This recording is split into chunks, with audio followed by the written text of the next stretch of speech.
Hey everybody, Josh and David here for another Whiskey Wednesday for Argonaut Wine and Liquor. Today we have a really special guest with us. Brett from Angel's Envy has joined us. Going to give us a little lowdown on the brand, and also we're going to talk about our single barrel, finally try it for you live, and talk a little bit about the Elway's dinner tomorrow night, which I believe there are still a few spots for. Yeah. So again, we'll post in the comments the link to the reservations for that. It is going to be quite the event. You guys don't want to miss it. We just saw the menu today. It looks amazing. I'm excited for the fried lobster. Yeah, fried lobster tail's a part of it. It's going to be awesome. So Brett, you want to tell us a little bit about Angel's Envy and what you do for them? Yeah, definitely. Thanks for having me, guys. Cheers. Brett Zareck with Angel's Envy Bourbon. I am a whiskey guardian, been with the brand for the last 7 years, almost since the inception of the brand. And there's kind of, with the time we have, I'm just going to kind of run through a tasting with you guys, and then we'll talk a little bit about Toast the Trees and get into the piece de resistance there, the single barrel. Great. So let's dive right in here into our flagship, which is the Angel's Envy Bourbon. A little history on this is it's from a gentleman by the name of Lincoln Henderson. He has tons of accolades in the bourbon world, and we'll, I can talk more about that at another time. But what we have here is a Kentucky straight bourbon, 4 to 6 years old. It does 6 months in port wine barrels. What I love about this spirit, it's great for the introductory bourbon drinker, for the novice drinker with those complex notes. At 72% corn, 18% rye, 10% malt. So you're going to get a great flavor profile on that. So on the nose, what I love about this, it's not aggressive, not super oaky. Mm-hmm. I get a lot of vanilla, some stone fruit.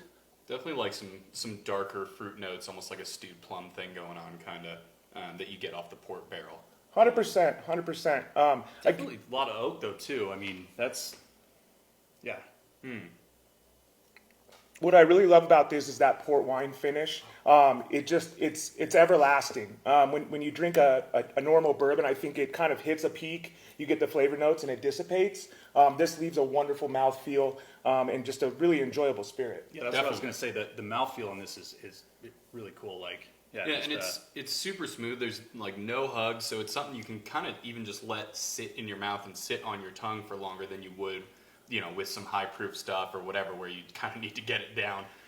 But it's just so smooth. It can just sit there and it lingers and it lingers. You're totally right. It's just on the tongue for a long, long time. I think a lot of people right now are drinking a lot of hot and heavy whiskeys. This at 86.6 kind of leaves a lot of room for play for those people that really want to get into the bourbon world or just want to have more than one cocktail in an evening. Right. So up next, we've got the rye. Now, this is one of my favorites. This isn't for your typical rye drinker. A lot of ryes, we all know, are very meaty, very spicy, very heavy. A lot of wintertime in Colorado drinks. This, being alongside Angel's Envy with that double maceration, is something real special. So 95% rye, 5% malt, but finished in Caribbean rum barrels for up to 17 months. So we're taking that heavy spice of rye and giving it that residual sugar out of those rum barrels. Something real special. It's really interesting. I mean, I don't know that I've ever seen another rum finished rye. I don't think I know of another. Very unique. It smells like cake. Like cake. It's got like a tiny just hint of like a really sweet licorice on the nose. It's kind of interesting. I tell everybody it smells like Christmas morning. Yeah. Very unique. Definitely a fun cocktail bourbon. So. Yeah, we had a meeting over at Elway's about the dinner the other day, and afterwards, Josh, the bartender there, made me a Black Manhattan with this, and it was one of the best cocktails I've ever had. I mean, it was so good.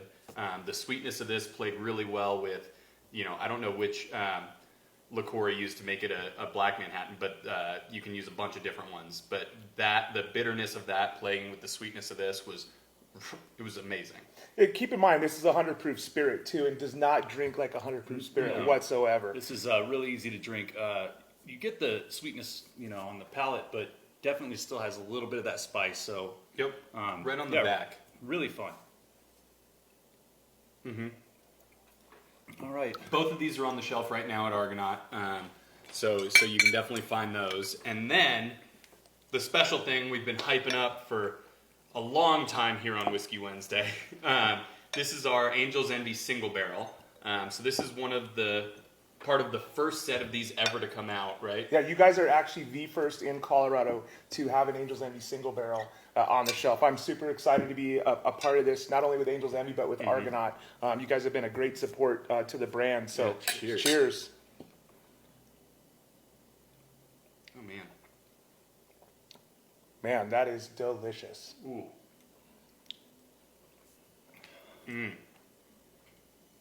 Butter smooth. And I think it comes in at 110 proof, which You guys are the only one The in only Colorado ones to hitting get at that. 110 right now. Yeah, so so- due to some legal things, you guys are the ones that kind of snuck through on that. So keep in mind, this is the only one you're going to see at this proof for the time being. Yep. But you know what I love about this at 110, you know, it doesn't get all the way up to that high cask proof that everybody likes right now. But I do think that the flavor profiles shine a little higher at a higher ABV on this for me personally. Well, and if I remember correctly, when we picked this one, we actually liked it better when we dialed it back a little bit. And it was, super good. It's amazing. I think when we started this one, it was at like 126. So when we proofed it down, again, those notes of that port finish for me on this just really they shine through, and I think you guys did a great pick on this. Thank you. Yeah, I mean, it's got some of those, like I was saying, the dark fruits from this are just kind of amplified, bigger, bolder. You get a little bit more of the spice on the mid palate, probably from the proof. But I mean, you guys have seen us on Whiskey Wednesday. David and I always say you can always proof things down if it's too hot, but you can never bring proof back up, right? So we thought, go as high as they'll let us, and we'll see how it goes. Yeah, and it turned out fantastic. We are so stoked to be able to bring this to you guys. And again, really excited for the dinner and hope to see all of you there. Yeah, excited to meet some people. And yeah. Well, next up, we decided we're going to pick 2 people today. We got the dinner this week, so Give a couple people the opportunity to try it before the dinner. yeah. So at the dinner, dinner is $150, but that includes all the food, all the booze. Tax and tip are not included. But then each person at the dinner will get a coupon for the opportunity to purchase 1 bottle at retail. So it'll be the first way to be able to get this before we start drawing names. We might do a small release later in the month. We're still figuring that out. But there will be a few different ways to get this bottle. But it is fantastic. It is worth doing. The guys over at Elway's do a fantastic job. I mean, Chef Marco is incredible. Josh, the head bartender there, has come up with some amazing drinks to go with it. So we could not be more excited to be there. And we hope to see you all there too, because we don't get to do cool stuff without all of y'all. So we appreciate it. All right, so first up is Jan McKissick. Jan McKissick, congratulations. And second is Alan Evans. Alan Evans. Perfect. So Jan, Alan, you guys have won the opportunity to purchase one of these bottles before anybody else. And then Brett, I know you got one more thing we want to talk about before we jump off here. Thanks, man. Yeah. So one thing we talk about is Bourbon Heritage Month.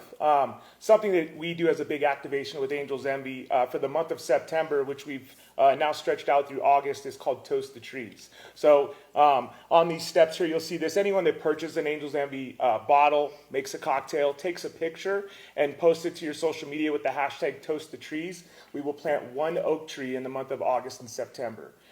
So due to the popularity of bourbon, what we try to do with our green thumb is repopulate the amount of oak that is used when we create these barrels. Last year, we successfully gave back as much as we used in the tree world, and we're looking for you guys to come support us as well. So hashtag Toast the Trees for August and September. For any questions, you can go to www.angelsenvy.com. Yeah, definitely. And I think this is such a great cause because when we talk to distillers down in Kentucky, they tell us, 75 to 85% of the flavor in a bourbon is from the barrel, right? I mean, everything you do to the grain, the mash, that's only 25, 15% of the flavor. Most of it comes from the woods. So it's really cool to be able to give back, plant some of those oak trees, be a little bit more neutral in our impact. So kudos to you guys on that. That's a really cool program. And factually, just to let you guys know, an oak tree takes about 80 to 100 years for growth, and we only yield 1 to 3 barrels per tree. So if that gives Wow. anybody an idea of what we need to do to kind of conserve this, there's a great fact for you. Absolutely. So come on down, give them a shot, and toast the trees. Cheers. Cheers.